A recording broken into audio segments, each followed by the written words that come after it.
muna akong kunin. Kasi attend pa ako ng kasal ni Bing. Hoy, sandali! Bakit kayo nandito? Andiyan na siya! Yung pamilya niya, okay ba yan? Maayos ba sila? Mayaman daw. Maraming kumpanya. At sila na sasagot ng buong kasal.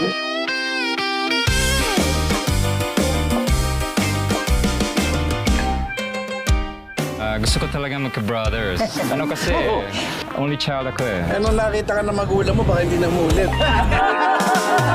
Pakiramdam ko, gagamitin lang niya si Bing para gumanda yung lahi nila. Bing, may nirenta kami sasakyan sa labas. Naka-start na. Tara na. Please, tanggapin mo na. Sorry, Tan. Ang pamilya nagtutulungan. Ang kailangan natin gawin is tong susubo kami! Ano ka mo? Hoy! Yan ba itinuro ng tatay niyo sa inyo? Hindi niyo ba nakita kung gaano kasaya yung kapatid niyo kanina? Pero ganito na talaga yata.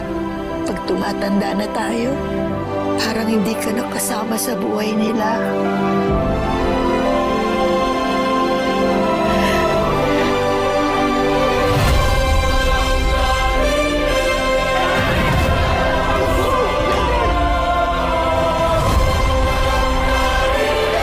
Kaya ka siguro kating magpakasal niyan kay Baby Boy kasi ayaw mo nang matawag na taga-Riles. Gusto mo nang iiwan kami dito mga taga-Riles.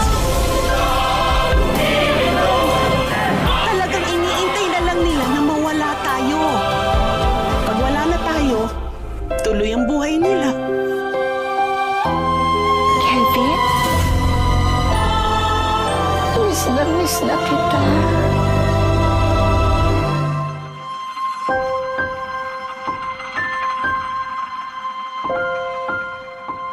Bayaw, attention.